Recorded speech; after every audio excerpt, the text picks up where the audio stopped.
Drivers, start your engines!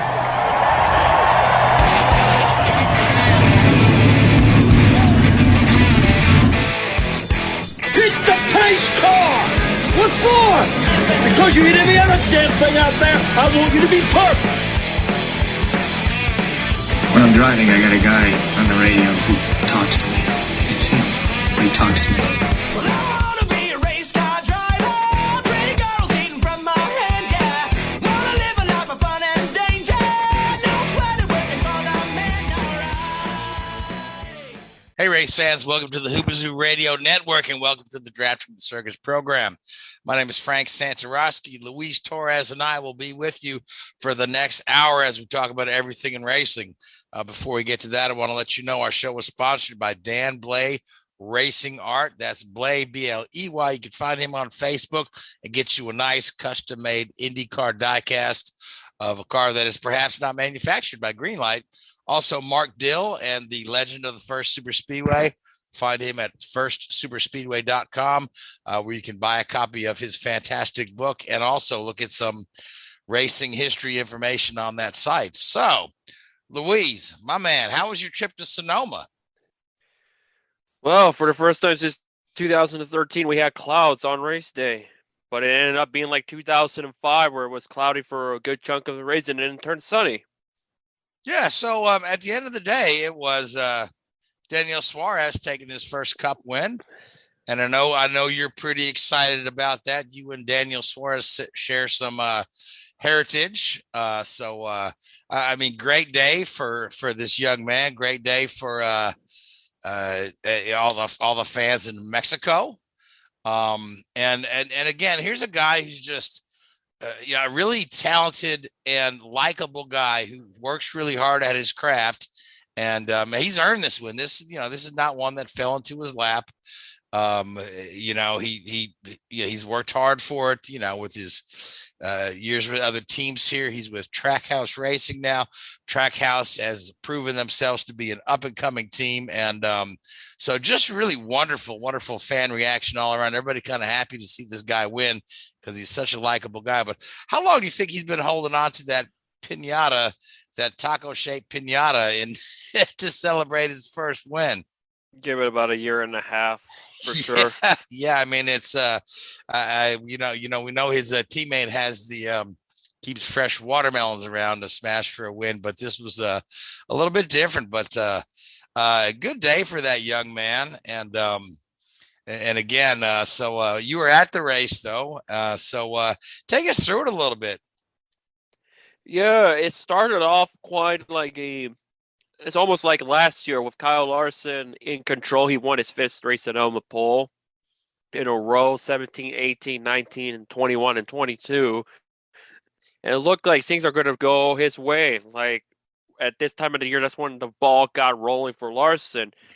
But he got bopped with a loose right front tire. It came off, so it's a vacation for Cliff Daniels and two other crew members, and that basically eliminated him from the fight. But even by that point, the tide has shifted from Larson and Elliott to the Ford camp, mostly with Joey Logano and Chris Buescher, who the latter had the best race he's had with Roush probably ever on a road course after having two frustrating weeks, one where he flipped over and the other one where he couldn't race at all. That led to Zane Smith driving the 17 car at Gateway. But that was a huge statement for that 17 cap. But Daniel Suarez slowly but surely was working his way through the field. And then in the final stage, he just had this race in control. He had a lot of Fords behind him, a lot of Blue Oval drivers. But even with that, he slowly pulled away. And as the laps were winding down, the question remained, will this be the day that both Trackhouse cars finish in the top 10 or have good runs? Because there's always one or the other. I've been discussing it in almost every Cup race. It seems like when one does well, the other one will do well, but they don't have the result to show for it. And more often than not, Daniel Suarez has been the one that hasn't had the results to show for, in spite of showing some strong runs, like in the Coca-Cola 600 as the main example. Or even if I recall, the Bristol Dirt Race, he was also in the mix as well. Yes, he was. Yeah, he did great at Bristol. Yeah. Yeah, and finally things went his way. It was a race he controlled, is the race that showcased that he actually has what it takes. It's just given the right equipment and the people behind him, and that was always been the thing since day one. That always gave the plus on Trackhouse over 2311. Trackhouse has the right people in terms of experience, the mindset, with a little incentive of money through Pitbull. But they have Justin Marks, they have Ty Norris. The crew chief is Travis Mack, who worked for Hendrick for a number of years. Then he went to Junior Motorsports in the Xfinity Series. Brought Michael Annett his only Xfinity win, as mind you. Michael Annett, which people look at him as like he's a mid Xfinity driver and we're driving a top tier equipment, to the point that when in this final year when he was missing races, Josh Berry was able to put that one car in the victory circle. But this was and also you have Jose Blasco Figueroa, Suarez's lead engineer. They have the people. They have just the right people suited for that organization to where they can click off wins. And we're seeing it this year through Ross and now with Suarez. It's a long time coming. 190 and his 195th start finally seems to win in his favor, and it actually paid off to where he got the job done. Yeah, and when you consider, to your point about surrounding yourself with the right people, Daniel drove for Joe Gibbs Racing for a while, which is an organization known for winning and dominating, but at the same time, I want to say he said in an interview once he just never really felt that he had what it took to win or had the equipment to win there at Gibbs when he's a teammate. He got rushed in the sense because nobody expected Carl Edwards to retire from the Cup Series. This is quite true. He was kind of thrown into there, but so those years at Joe Gibbs definitely he built up a lot of experience, and he drove like a pro this past weekend here. So, and it was, no question. And again, it's always good to see a new winner in the series, and again, we've got, a lot of, the first time winner this year. We had Chastain, Cindric. Who am I missing? Chastain, Austin Cindric, Chase Briscoe, and now you add Daniel Suarez to the mix. It's just a matter of now ultimately goes from Suarez to when is it going to be for Tyler Reddick, and Reddick had a pretty good race, but had some problems that kind of eliminated him from being from a good result. Yeah, Reddick's been right there more often than not this entire season, so I think his day will come this year as well.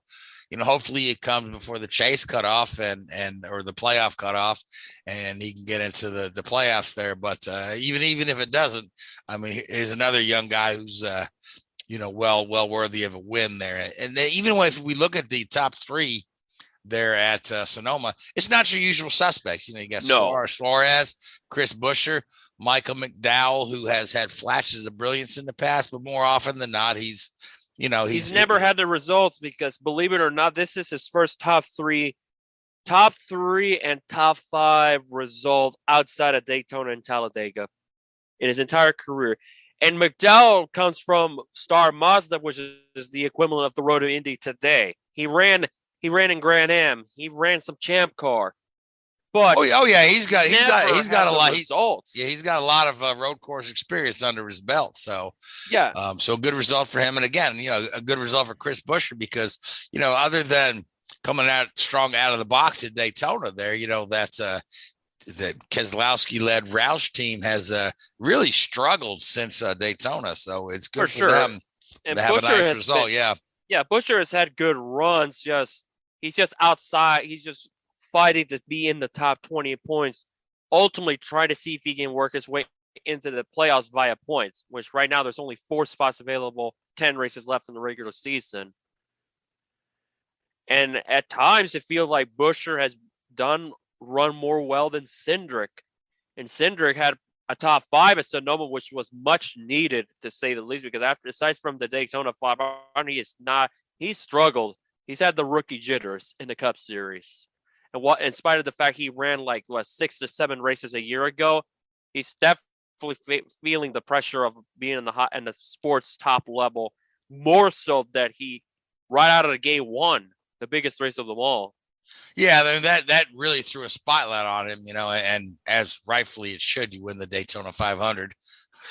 So but since then, so the bar was set pretty high for this guy. But at the end of the day, I still think Austin is one of the finer up and coming talents in the series. Based on his some pretty dominating runs in Xfinity and whatnot. Yeah, I think and this took the time, guy, and that was the thing. It put in the time and effort, and I think we can say the same thing for like Gregson and Brandon Jones, which there's some talk. There's some, not necessarily the right word, talk. There's some like people thinking if that one Joe Gibbs rider becomes available, Brandon Jones might be the better one than Ty Gibbs for the foreseeable future in terms of developing Ty rather than rushing him. And Brandon Jones has been tossed around. We'll probably, if we have time, discuss about that one Gibbs ride that might become open based on some words of a certain current driver has said regarding the future after 2022. So we're talking about Martin Truex, right? Yeah. Who was, he's been kind of waffling on, whether or not he wants to retire. And again, if he does decide to retire, he's got a pretty great career behind him, and he's one of those bright examples of a late bloomer in the Cup Series. That you don't really see much these days. He won a couple races early on, and then he had like a 10-year drought. About 6 years. Yeah, it feels like 10 years, but then suddenly he was the man to beat week in and week out. Yeah, and then he got a Cup championship behind him, and he's right up there every week. But again, this year has not been his year, honestly. No, and he's put a lot of stock into the fact that if he doesn't feel like that this year is going to be beneficial, he'll walk away. And I think he had a few more reservations about the new car than some other drivers did. Which honestly more surprising because I thought Kyle Busch would be the one, and yet somehow he's found a way to win it, albeit it fell in his lap at Bristol. But he has had a couple races where he's run really well, like at Kansas and Las Vegas. And yet, while Truex has been fairly consistent in points, I think he and Ryan Blaney are the only ones that may be in safely by points. We got a long ways to go. We got 10 races, and we're entering the only off week in the tour. So a lot can happen in the next 2.5 months. Oh, definitely. A lot can happen. Again, like you said, there's 4 spots available for race winners. Yeah, to take a win if we get to 16 and there's still a couple more races to go, and then it's really the battle for guys like Cindric and Denny Hamlin to really get their grip together and get strong results or win again. No, Hamlin is fine. He's already won multiple times, more or less Cindric in this case. Where's Cindric in points right now? I know for a fact, if I recall, he is dead last in terms of winners as far as points. I think if you look at a regular season standings, I think he's barely in the top 20 or outside the top 20. But he's in because of that Daytona 500 win. But he's dead last in terms of the 12 that has won. Right, but as long as he's in the top 30, he's safe for the playoffs. Yeah, so I don't. Or there's more than 16 winners, and he's in the ones that one is ahead of him. Say like that's Eric Jones. That's where the winning you're in. Yeah, if we have more than 16 winners, right. Yeah, so he really needs to bank some points, but he's got half a season behind him, and he's got a good team behind him. Yeah, so, I think. There's no reason to assume that he won't get the hang of this. And a really nice result at Sonoma was certainly a feather in his cap as well. Yeah, it's got a couple of road courses coming up as well, like at Road America, Watkins Glen, and what other road course races come? Well, we got the Charlotte Roval is, but that's during the playoffs. That's a playoff race, yeah. Aren't they doing Mid Ohio this year? No, that's Xfinity. Oh, Xfinity's doing Mid Ohio or Trucks. I forget which one is. I know Trucks are going to Mid Ohio, but I forget if Xfinity are or aren't. I believe they still are. Well, yeah, Xfinity's been running at Mid Ohio for a couple of years, and they, to their credit, they put on a good show out there as well. So, but this back to Suarez. Yeah, he was. They said he was the only the 5th foreign-born driver to win in NASCAR, right? Which Yeah. of course immediately got me to thinking, well, okay, so who are the other four? Obviously, the first one that came to mind was Juan Pablo. Mhm. He's won a couple road course races. Then I thought a little bit. I said, okay, Marcus Ambrose, Canadian dude. And then I had to think a little deeper, and I said, okay, well, Mario, Mhm. right? Because Mario, while most folks consider him an American, he was in fact born in Croatia, or which was Isola at the time, but modern day Croatia. And then the other guy I was stumped on, right? So I had to look it up, and turns out it's another gentleman from Canada. Earl Ross won the race at Martinsville in 1974. So so foreign-born drivers are quite few and far between in NASCAR. But hopefully we'll see more and more international involvement in there, much to the dismay of the old guard NASCAR fans. Yeah, and immediately So through social media, I saw like those tweets where like they put Bubba winning at Talladega and Daniel Suarez at Sonoma, and I saw it's like, oh boy, here comes the pain, because when it comes to Suarez, he doesn't necessarily get as much flack for whatever compared to Bubba, but still, in the back of my mind, I've always had that sentiment that they do the same for Suarez, but not in a greater scale. And when people was like, who cares if he's blah, blah, blah, this, blah, blah, blah, that, it should, if anything, it shows how difficult and how it is to win in the series, especially if you're not from the States, more than if anything. On top of the fact that, well, I know Seth has talked about it in the past, what he's gone through. I rarely talk about it because I was waiting, because it's not necessarily bothersome or annoying, because I try to keep my stuff reserved, unless if it's really obvious. So yeah, it was, but at the end of the day, the biggest thing is people had a wonderful moment, a memorable moment, because it was a long time coming. I thought for a while, especially during the days when during the year he drove for Gone Brothers, where he missed the Daytona 500, which I was on site for when he failed to qualify. I even have a photo when they brought the 96 car into the garage area. And at that point, thinking, is it ever going to happen? And I said the same thing about Sergio Perez in Formula One. Is it ever going to happen? And to some minor extent, even Pato O'Ward, all three of them there was at one point in time, it felt like, will they ever win in their level?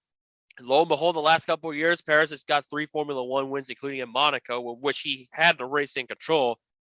To some minor extent, Ferrari shooting themselves at the foot per usual. Then Pato, when he joined Arrow McLaren, he striking up wins. He got the win at Barber, and now Suarez, who's shown that he can be solid when luck is on his side, and finally he put it together.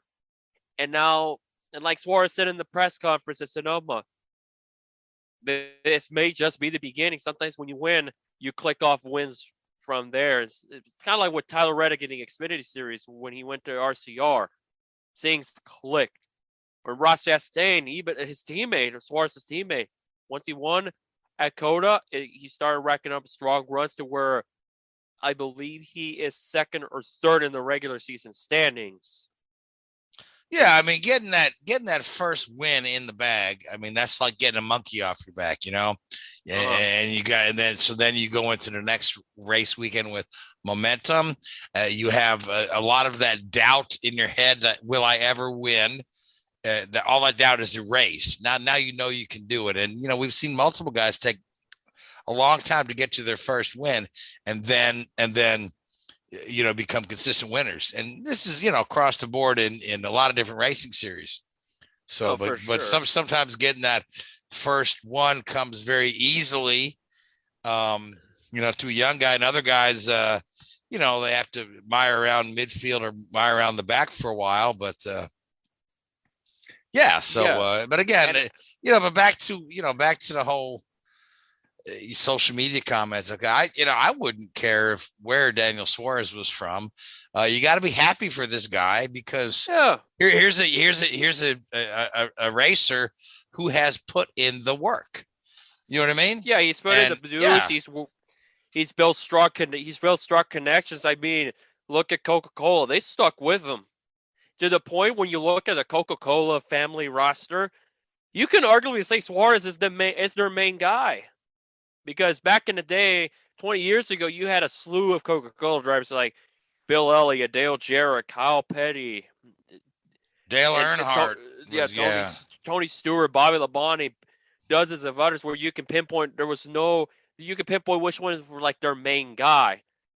And in this day and age, you don't really have that many left. There's only like a select couple, which Suarez happens to be one of them. But he brings like global marketability, and that's what Coca-Cola ultimately is. It's a global conglomerate, even though they come from the States, but they're a worldwide brand.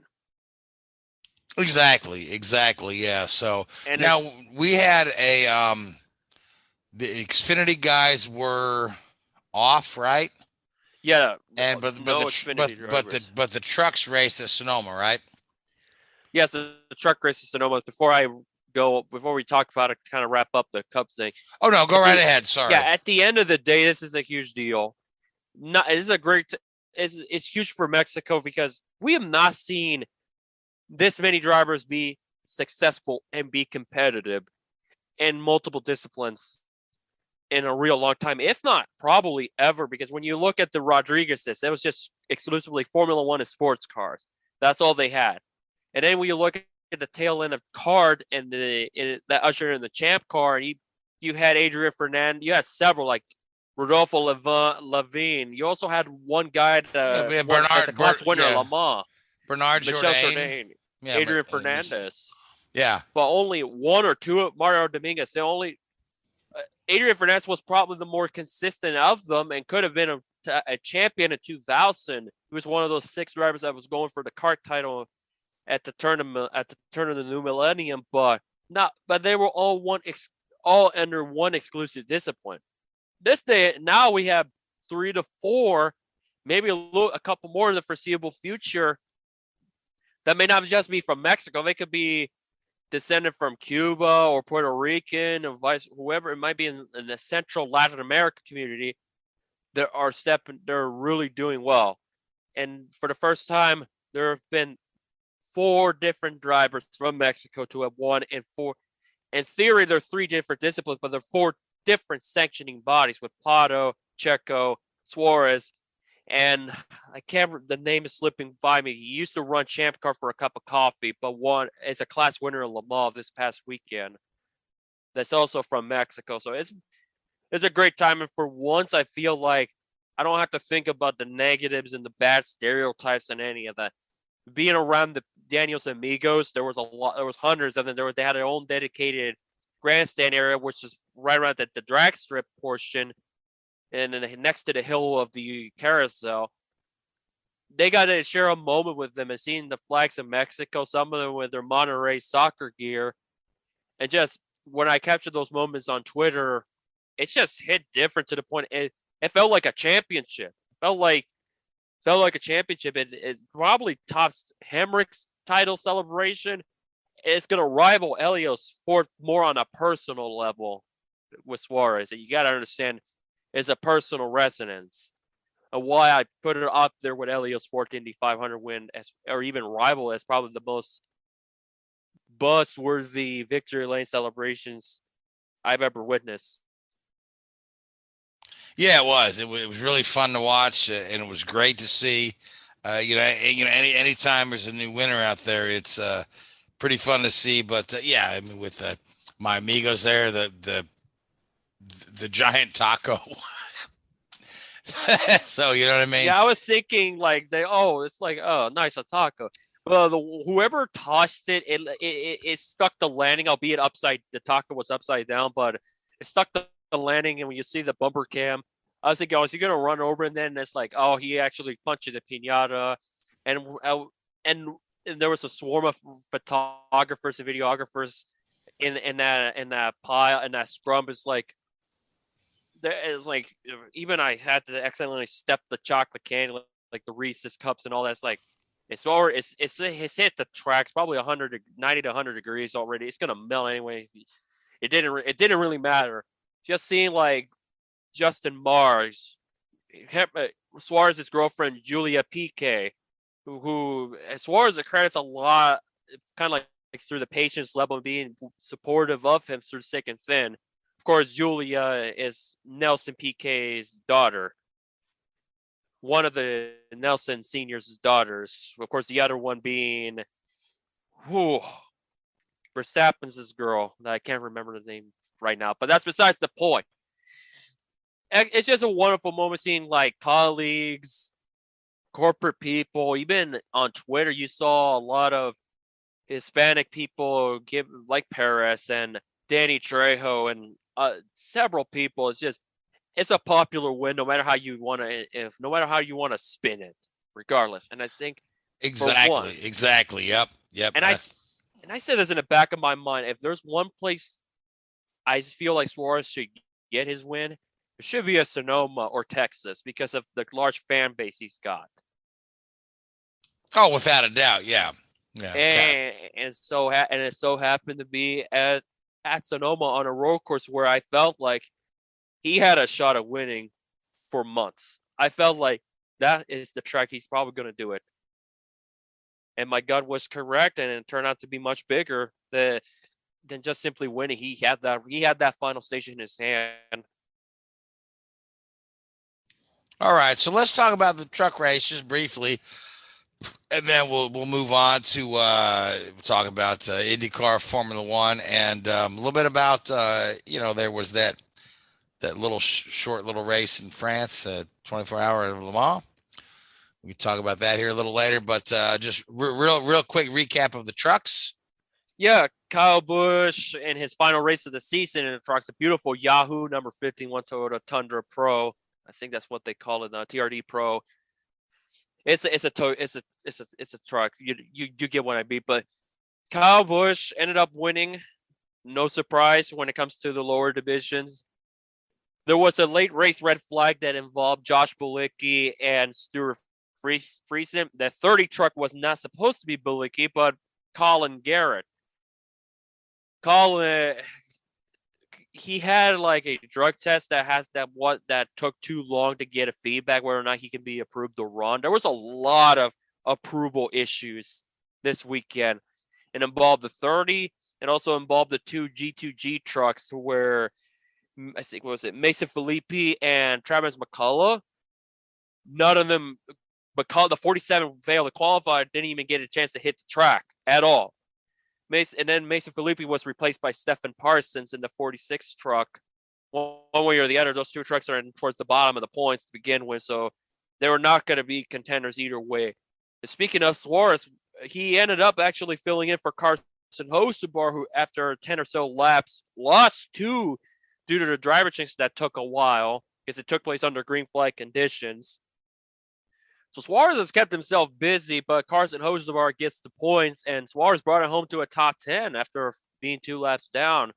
So it was a good point stay for the 42 truck after, of course, Hocevar is trying to ultimately get his elusive first truck win, because when we talk about Daniel Hemrick last year in Xfinity, Tyler Reddick in Cup, and even Suarez, there's another guy that is due for a win, and that's Carson Hocevar, who's been kind of like the class of the field for Nice Motorsport since Ross Chastain stopped running full-time in trucks when he was racking up all those wins in the Mellowman Challenge era of his career.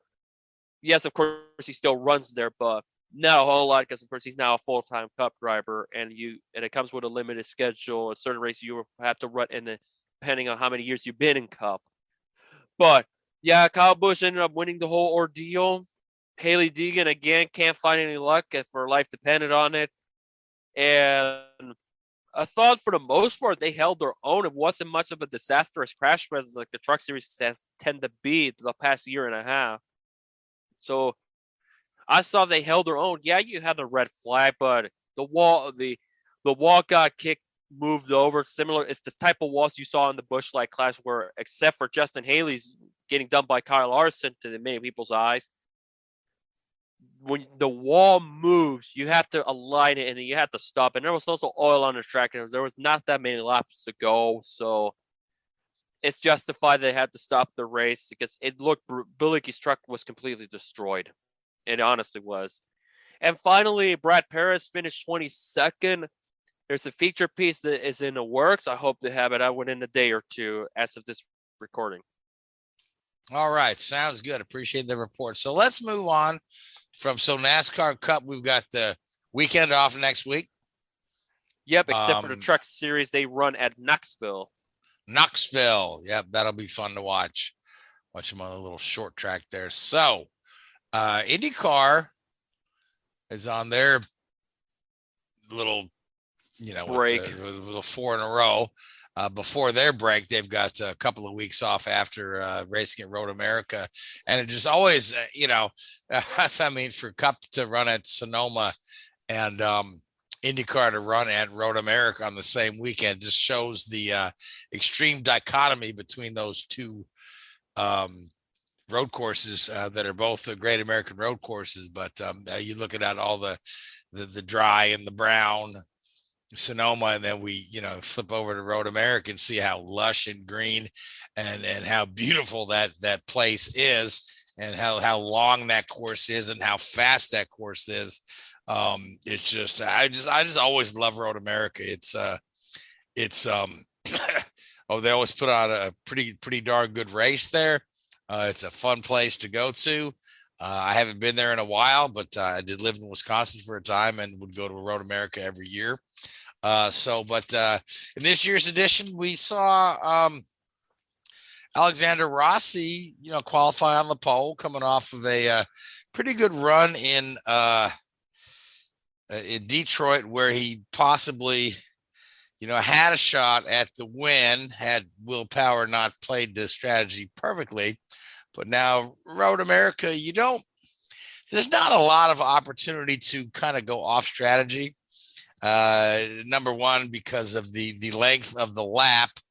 And if you blow the strategy, if you try to stretch fuel and get stranded out on the back end of the course, it's a long ways back. It's a 4-mile long course.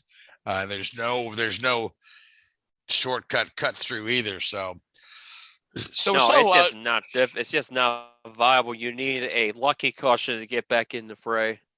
Exactly. Yeah. So we didn't see a lot of different fuel strategies. We saw a couple of differing tire strategies, whether you would start on reds or start on blacks, but nobody opted to finish on reds.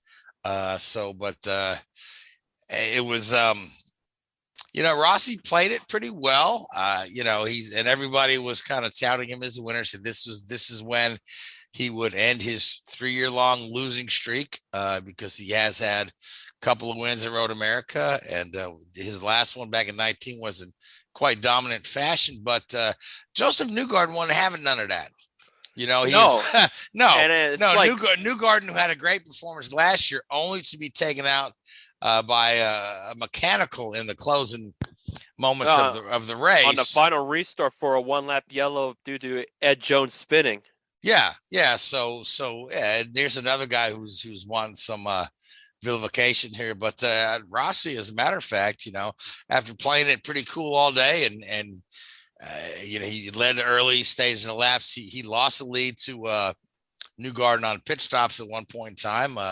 And as I cycle through pit stops, it ends up Newgarden and Rossi there together at the end. And Rossi just faltered on the final restart. Actually lost, rather than taking care of Newgarden and jumping in the lead, actually lost second place to Ericsson. So Ericsson now inherits the points lead because some of the points rivals had pretty miserable days. And let's start with Alex Palou, who had a little tap with Ericsson in, I believe, lap 3 or 4. It was like a lap or two. I think it was the restart after Johnson went off to avoid Calderon and Kirkwood. Yeah, Jimmy Johnson went off track on the opening lap, only to stall in the gravel trap, causing a yellow. And then shortly after the restart, one of the guys got bunched up there, tried to jostle for position. It looked like just very minor contact between Ericsson and Palou, but it's just the way it hit and where it hit. It broke the toe link on Palou's car and ended his day right then and there. Yeah, we talked about race finishes. It seems like, what is this, the fourth or fifth retirement he's had in the last 15 or so races? Because we Yeah. talked about how he finishes races, but when it comes to retirements, they're big. They always come in the most inconvenient time, to be honest. And this year he's had a handful of those, which is not what he needs if he wants to be wants to retain a championship, and also in case this wild rumor goes to another team, which I honestly don't buy at this moment in time. Like, why would you leave a team that you brought a championship, unless unless the eventual goal is to go to Formula One, where you ultimately win the Indy 500 and accomplish everything this quick in IndyCar. Okay, so yeah, you're going off topic, but I talk about the rumors of below. Yeah, there's just some wild rumors swirling around, but not what he needed, results wise. Exactly. And speaking of championship rivals, that we also saw Will Power have a little dust up with Devlin DeFrancesco. Yeah, that one was just here's how I saw it initially, because I was able to catch the beginning of the race when there was downtime before all the festives at Sonoma kicked into high gear. To me, I was thinking, what is DeFrancesco doing? And then I saw the replays, and like Power tried to cut him off a bit, racing hard. And then I was thinking, did DeFrancesco retaliated at will at a corner where it's very cheeky to begin with? I mean, look at Christian Bogle at that same corner in the Indy Lights race. He destroyed the fence. You do not want contact there. Christian Bogle caught some serious air there. He almost went upside down. You don't want to go off right there. No, because that rumble strip, you saw what could happen. That was I don't know what was the mindset of Richard Francesco, or even to an extent Will Power was thinking at that corner of the track where you already had an incident, the aforementioned Pillow and Ericsson tango. It was like it could get pretty bad. And which is amazing how those guys couldn't get it together. But you saw a couple times with Dale Coyne Racing with Sato and Malukas, they were able to get through it just fine. It got hairy, but they were able to play big picture, and they were mindful. And that ordeal, with the way DeFrancesco punted Power, it cost him points. And it was seriously the first true incident he's had all year. And over something that is kind of silly when you think about it. It's early in the race. If you want to be doing something like that, do it later, not very early on, because that's going to come. It has consequences. And you saw with Power, it ruined his whole day. And Power made it known that he was not happy with DeFrancesco after the race. He door slammed him. Yeah, give him a little tap back. Yeah. So, but if you ask me, right, DeFrancesco had a pretty darn good start. I think he lined up 24th. And then he had, gotten a couple of decent passes made in the opening laps there, and I think he just, got himself a little bit over brimming with confidence there, getting a good start going on, and then when he come across Will's defending, and DeFrancesco had his car in a place he had no business being, and again, that's just that's the rookie mistake, that's the rookie in him there. And, by all accounts, Devlin and Will have talked this thing out, and they both say they're good with one another. Which is good and is positive. So, so it's a learning experience for Devlin DeFrancesco. But at the same time, it's it's a little bit of a black eye for him as well. It's not the first one he's had this season. Look back at Texas. No, it's not the first one he's had this season. Yeah, and he had a couple at Texas where he took Kyle Kirkwood out of a potential top 10 on an oval, and then wiped out Elio Graham Rahal out of the race. Yes, but he's nowhere near say Francesco Dracone level, right? Or oh jeez, we're going with it's not, the less we talk about that 2015-2016 run of Dale Coyne Racing, where it seems like whether it's the drivers or the crew members are causing drama. Yeah, but it's funny. There's the social media response ranges from people wanting to kick Devlin out of IndyCar for being unqualified, although he's met all the licensing requirements, to people wanting to burn willpower in effigy for giving him a little tap after the race was over. So, but in the end, the two guys settled on their own. But again, it took championship leader into a pretty sad points paying day. The same with Pato O'Ward. Exactly. I was going to say, and then the other guy who was right up there in the championship mix, Pato O'Ward, had an engine failure that ended his day early, which put Ericsson right back in the championship lead, and Newgarden, with his 3 wins, is right up there in the mix as well. So we've really tightened up the battle up front. Mm-hmm. But overall, great race at Road America. We saw some aggressive driving. We also saw some smart driving. We saw some really heads up kind of things there, like Simon Pagenaud nearly losing it at the kink and getting all the way onto the grass, but managing to keep it off the wall, get it back on the track there. That was some heads up driving right there. Good day all around. And again, I hate it for Rossi that now he's officially 3 years on his winless streak, but he can still take solace in the fact that his team is performing better than they have in the 3 years leading up to these past 2 weeks. Now they've got momentum. He's got momentum. Now they've got a couple of weeks off, and that could either be good or bad for a guy with momentum. You know what I mean? But Ericsson's the guy you're going to have to watch out for. Yeah, you know what I mean? Because he's very quietly putting in a good result week after week after week. Obviously, double points Indy 500 win, right, has vaulted him into the spotlight. But at the same time, you've got to consider him a serious championship contender going down the wire to the last. I think we're 7 races left. I believe so. Maybe a few more than that. I think we're now in the halfway point. I think we're we're now at half. We're 9 down, 7 to go. I don't know. So it's a 17 race schedule, so we're down to 8, I believe. Yeah, that sounds right. So, but again, I say, Ericsson, we talk about Palou, we talk about Newgarden, Power, talk about, Award, but I think Ericsson is really the guy you really need to watch out for in the championship. Because even on the days when you don't see a lot from him, he's right there with a good result, a good points paying result at the end of the day. Yeah, for sure. And one note about Newgarden's win, because he's won in 3 different configurations, and because of that, he's got himself, he and a charity, $1 million due to the People Ready Challenge, where if you win at a road course, street course, and an oval, you get $1 million. So it was a good payday for Newgarden. Yep, and that's the new thing they introduced this year.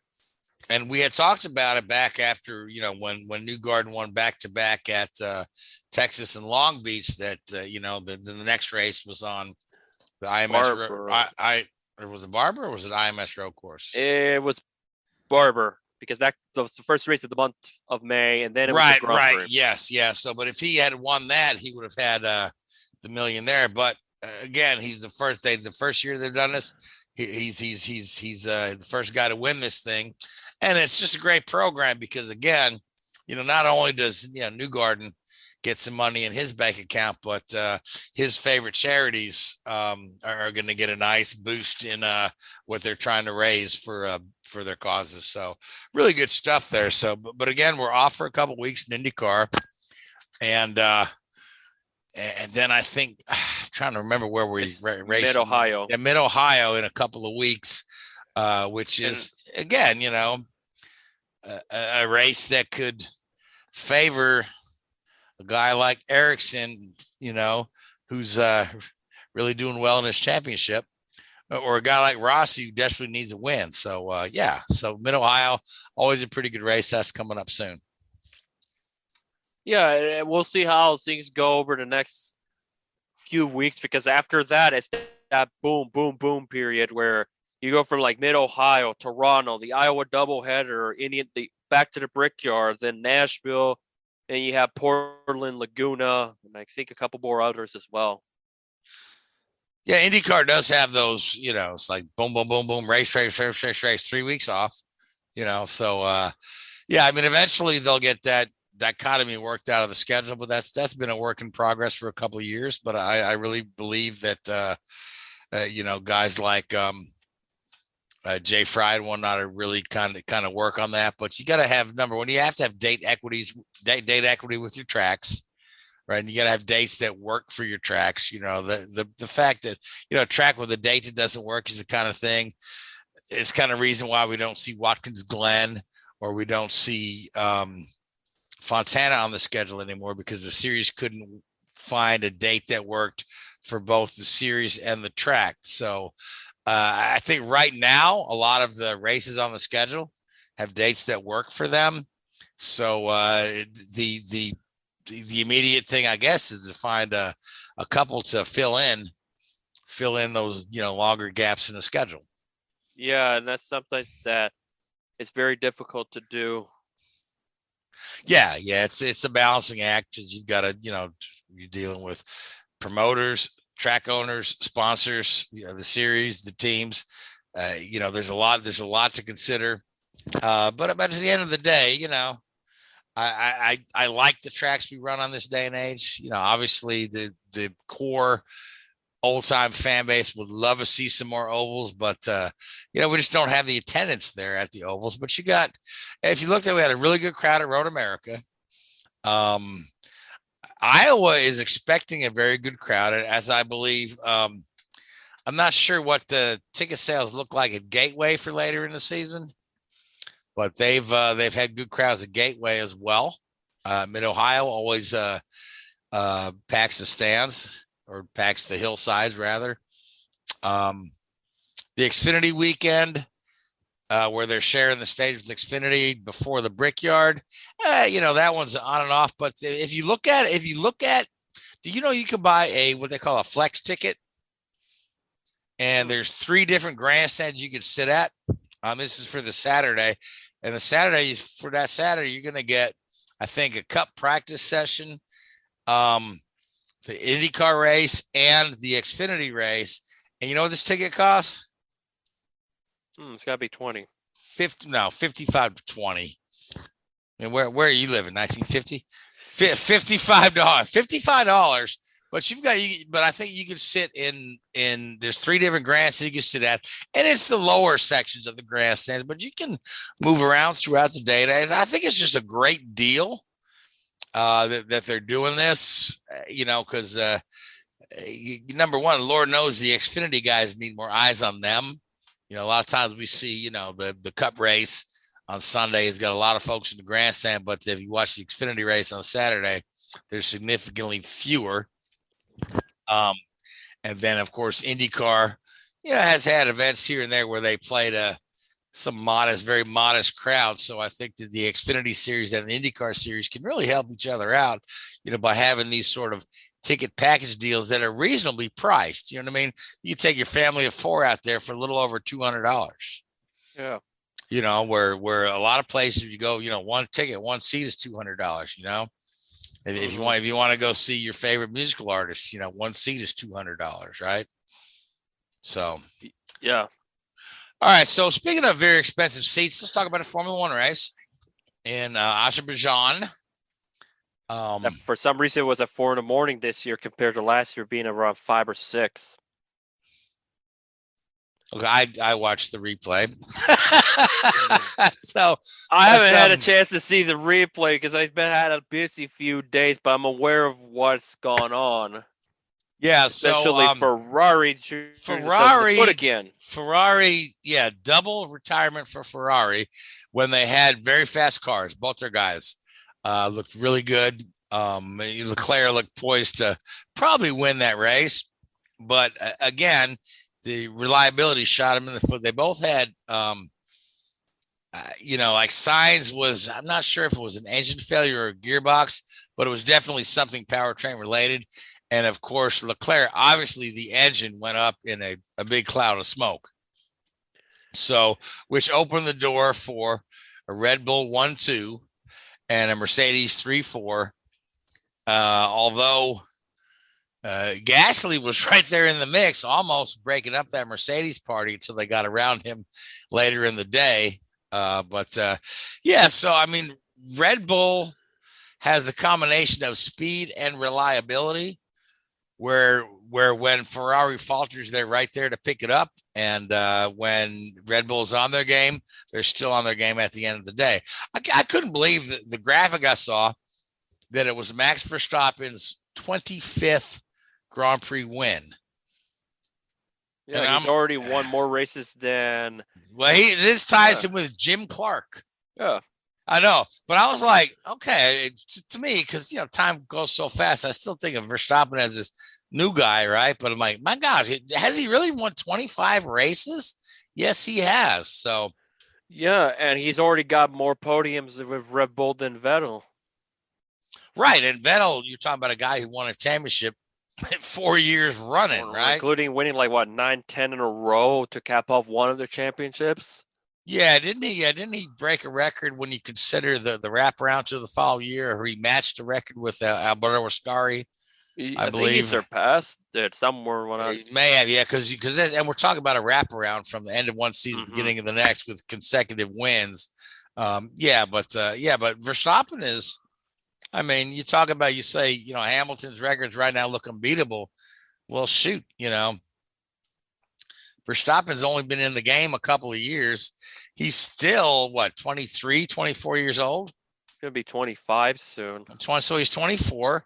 So he's still rather young, right? Guys, these day and age have a much longer career, right? You look at, how old is Vettel, right? Pushing 40, right? Kimi's over 40, and he's finally out of Formula One for the third or fourth time. But he'll be in NASCAR again. Yeah, I know. Kimi, you just can't keep him down. The only thing Kimi likes more than racing is going to the pub.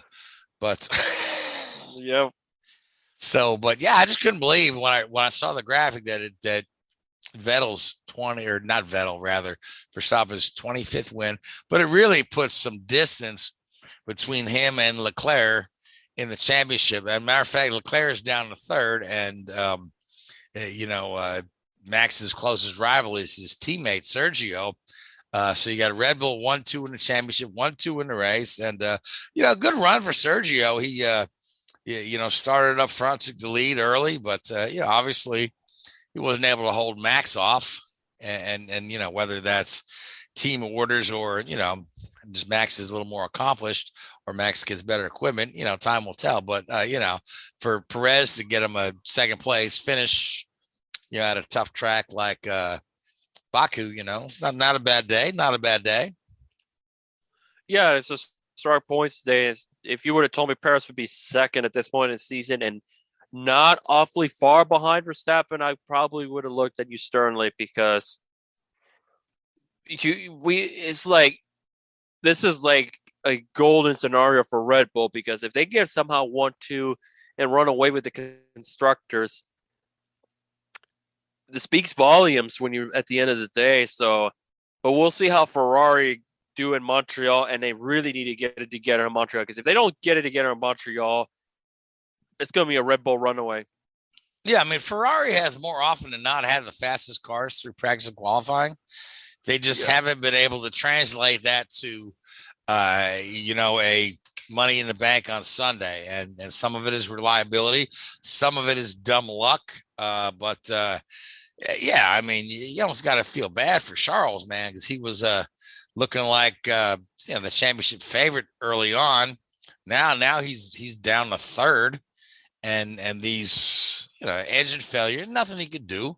He was running a pretty good race, running his own race. They Red Bull guys went changed tires earlier than him, but after the cycle, he cycled back to the lead, and then boom, you know what I mean? So what you gonna do? Yeah, it's hard. It's just hard to tell. It's kind of looking like very McLaren 05 with Leclerc being probably quicker and the Ferrari more is faster, but reliability is what keeps him back. Similar to Raikkonen in 05 with the McLaren. Was Raikkonen still with McLaren in 05? I guess so. Yeah, I guess he was. Yeah, he went to Ferrari in 07 when he won the championship. Okay, no, oh, yeah. I was confusing Kimi with Raikkonen. I was confusing with Hakkinen. Yeah, Hakkinen was after 01 was his final year. Yeah. So Hakkinen won a couple of championships with McLaren. Was 99 and 2000, right? 98, 99. Schumacher's was 2000 through 2004. Yeah, the whole most of that decade. Yeah. So, but the older I get, I can remember the events, but not always the exact dates. Mm. So, I remember stats from the 70s better than I remember stats from the 2000s. Don't ask me why. So, oh, good. Yeah, it's all good. All right. So we got a couple of minutes left. So let's just briefly. So where are we next in Formula One? Montreal this weekend. Montreal. So we're going right from Baku to Montreal because it's just a really short plane trip. because it makes so much sense. I was gonna say, because they've taken all the North American races and spotted them through the damn schedule to where we're just traveling everywhere. So who do you like for Montreal? I know you talked about Ferraris and need to get their act together. Do you think they will? I gotta imagine they have to, and I'm gonna go with Leclerc. Okay, I gotta imagine that these reliability issues are, not as simple as just a one-off. So I've got to go with Verstappen. And then of course, I mean, will Mercedes ever get their stuff together to win a race? Who can tell? But lately they've been having. Russell has been super consistent to where if he continues these racking up these top fives, he might finish third or fourth. You never know. Right. Yeah, which for Russell, that's great, right? For Hamilton, he's used to winning every week. So and again, we've got the Mercedes guys complaining about the porpoising of their cars, and they're looking for a rule change, right? And then some of the other team owners like Red Bull is like, okay, if your car is porpoising, don't change the rules, fix your damn car. So that's another story in progress, coming and going. So because the Formula One team owners like to take little jabs and barbs at one another, and poor old Michael Andretti's not even a Formula One owner yet, and he's got guys like Toto taking jabs at him. So but really excuse me, really quickly, so the 24 Hours of Le Mans will also this past weekend, where with no surprise it was a Toyota Gazoo Racing, Toyota winning their 5th Le Mans in a row. Sebastian Buemi, Rio Hirokana, and Rio Horinado, the former F1 driver. That Rio Horinado? No. Rio Hirokuna. Oh, different one. Different guy, a Japanese guy. Yeah, Rio. The guy you're thinking about was from Cambodia, I think. Yeah, whoever was the one that had a cup of coffee and some backmarker F1 team like many years ago. One of the last ones that got let go mid-season. Yeah, Rio Hariato. Yeah, no, this is a different guy. This is a Toyota factory guy. And then, of course, the third driver, Brendan Hartley, we know because he's done I want to say he ran the Indy 500 a couple years ago. You're thinking of Ben Hanley. Brendan Hartley ran F1 for Toro Rosso. Yes, he did. Yes, you're right. I was thinking of Ben Hanley, Brendan Hartley, Ben Hanley, Martin Brundle, Mark Blundell. Yeah, confusing. But anyway, no surprise that Toyota once again victorious at Le Mans. I just wanted to say, Toyota, sign up Juan Pablo next year. Okay, and go ahead and the publicity you'll get from that Triple Crown that Alonso's been trying to chase, just lock it down. Because Pablo's got 2 of those 3 already in the bag. He just needs to be on the Toyota team to get that overall class win. Now we've got some changes coming next year at Le Mans.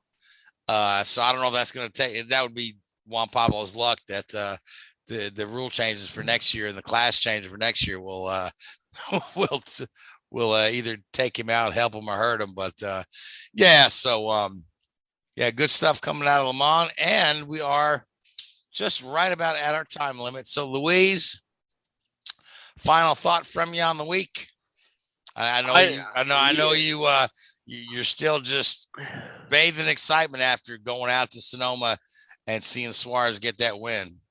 Also, the top of the fact that my voice is slowly recovering from the concert the day after Sonoma, but that's the whole different story for another time.